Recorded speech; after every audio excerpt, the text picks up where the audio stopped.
ಓಂ ಸಾಯಿರಾಮ್. ನನ್ನ ಮುದ್ದಿನ ಮಗುವೆ, ಕೆಲವೊಮ್ಮೆ ಹಿರಿಯರು ತನ್ನ ಕಷ್ಟಗಳ ಬಗ್ಗೆ ನಿನ್ನ ಬಳಿ ಹೇಳಿಕೊಳ್ಳಬಹುದು. ಅವರ ಕಷ್ಟಗಳನ್ನು ನೀನು ಪರಿಹರಿಸುವ ಅಪೇಕ್ಷೆ ಅವರಿಗಿಲ್ಲ.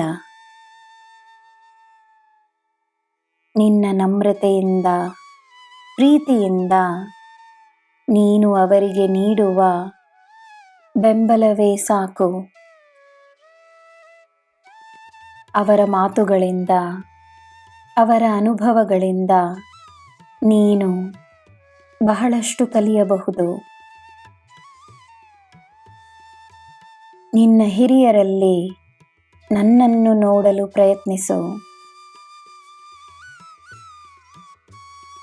ತಪ್ಪು ಮಾಡದ ಮನುಷ್ಯನೇ ಇಲ್ಲ. ಎಲ್ಲರಿಗೂ ಅವರವರ ತಪ್ಪುಗಳನ್ನು ತಿದ್ದುಕೊಳ್ಳುವ ಅವಕಾಶ ಸಿಗುತ್ತದೆ.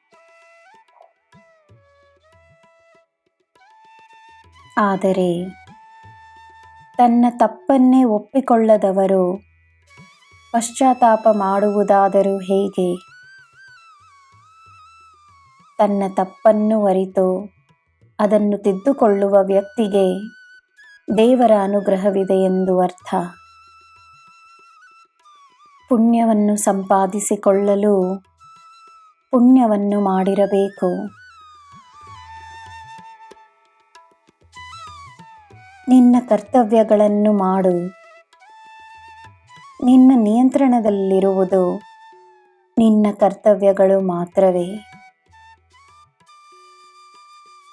ನನ್ನ ಮಗುವೆ, ನೀನು ನನ್ನ ದಾರಿಯಲ್ಲಿ ಸುರಕ್ಷಿತ. ನಿನ್ನ ಜೀವನವನ್ನು ಪ್ರಾರಂಭಿಸಿರುವವನು ನಾನು. ನಿನ್ನ ಜೀವನವನ್ನು ನಡೆಸುವವನು ನಾನೇ. ನಿನಗೆ ಆಯುಷ್ಯ, ಆರೋಗ್ಯ, ಧನ, ಲಾಭ, ಕೀರ್ತಿ, ಸಕಲ ಸೌಭಾಗ್ಯಗಳನ್ನು ನೀಡಿ ನಿನ್ನನ್ನು ಸಮೃದ್ಧವಾಗಿಸುತ್ತೇನೆ.